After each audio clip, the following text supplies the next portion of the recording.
All right, well, my name is Piliavin. I've been a pastor for 26 years. Been a pastor at this church in a couple different positions, mostly as a youth pastor early on. Became the senior pastor in 2020.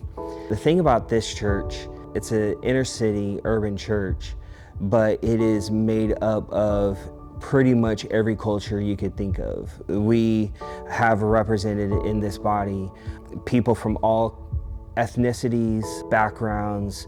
But the thing about this church, there's a lot of different backgrounds, and with that, there's a lot of different perspectives, even political backgrounds, but there is that real sense of family. That's the thing that I think God has given us for,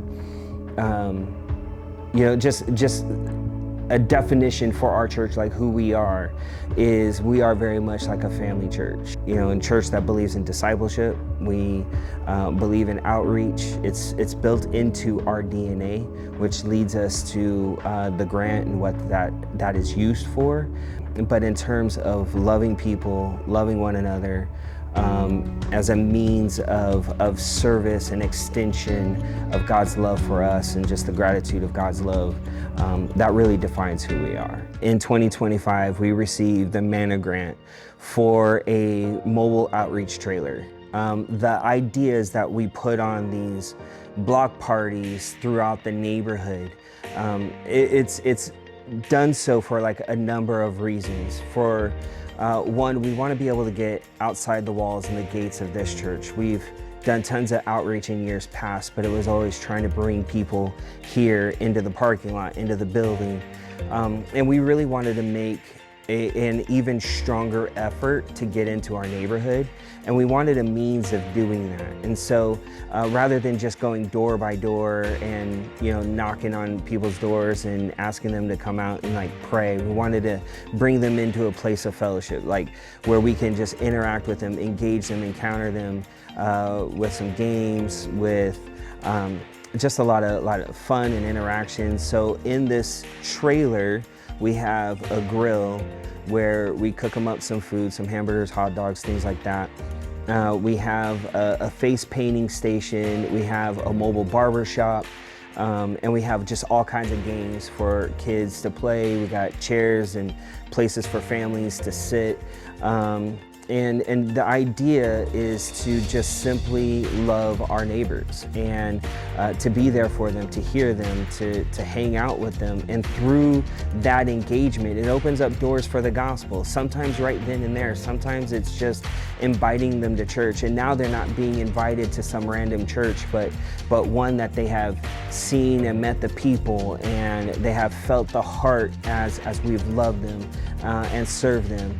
And another purpose is also to create opportunities to serve them. So we want to start these marriage and family classes for our neighbors.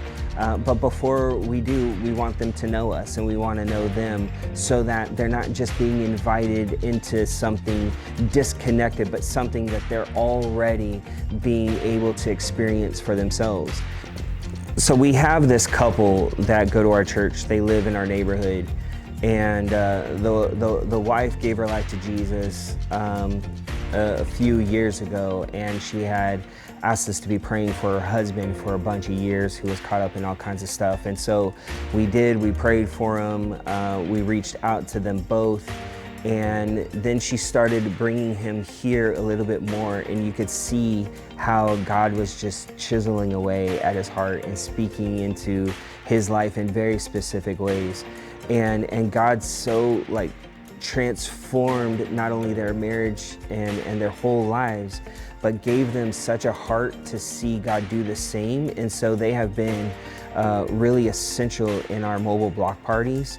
They hosted the last one right in front of their house, and you could see the impact that they themselves have had by the number of neighbors that they were able to just simply influence and bring out.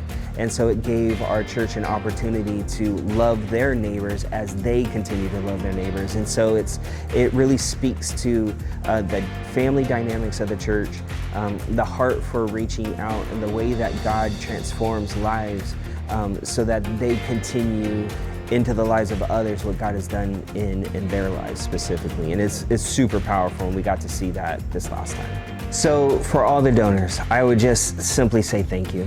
Thank you for the way that you invest in Manna, the way that you support Manna.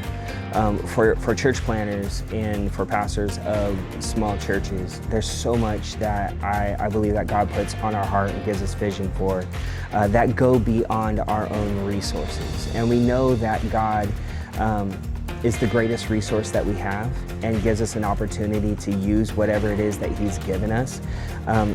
But through Manna, God extends His arm that much more and allows us to go even above and beyond what we already had to expand the kingdom and to accomplish that much more. And the beauty of it is that it reminds me of what Paul said to the churches that supported one another in the early days of the church, where Paul even said, like, the things that these other churches are doing, the things that we do go to your account because of the way that you support us. Like, this is us doing the ministry together. It's not just you supporting Manna who supports us. This is the body of Christ, the church working together to accomplish kingdom work. And so I want to thank you for your faithfulness. And I'm so grateful for your service to God and the way that you serve us and allow us to serve others. It's a beautiful thing to watch, and I'm so grateful to God for you.